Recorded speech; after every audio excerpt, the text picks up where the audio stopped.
উপস্থিত আছেন এলাকার গণ্যমান্য ব্যক্তিবর্গ এবং এই মাহফিল কমিটির সুনামধন্য কেশিয়ার সেক্রেটারি, সভাপতি, অন্যান্য সদস্যবৃন্দ। অনিবার্য কারণে অনেক রাত হয়ে গেছে, তবে এখানে এসে মনে হচ্ছে রাত্র 9টা বাজে। আমি শুরুতেই আপনাদের কাছে ক্ষমা চেয়ে নিচ্ছি, অন্যান্য দিনের মতন আজকের দিনের জন্য বিগত কয়েকদিন যাবৎ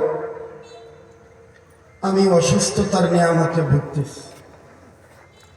এরপরও মনে করেন আমার হাজিরা দিতে হবে। আজকে বাদাল জুমার নামাজ তো ছিল, সেখানে কিছু কথা। এরপরে জুমার নামাজের পরে নরসিংদী জেলা মাধবদী থানা আল এহসান ইসলামী ছাত্র সংঘের সম্মেলন। ওই কথা ওইখানের বয়ান শেষ করে পাতাল দিয়ে আবার আমার আসতে হয়েছে চন্দ্রাতে মাহফিল ছিল, সেখানে বয়ান করে আবার এখানে আসলাম।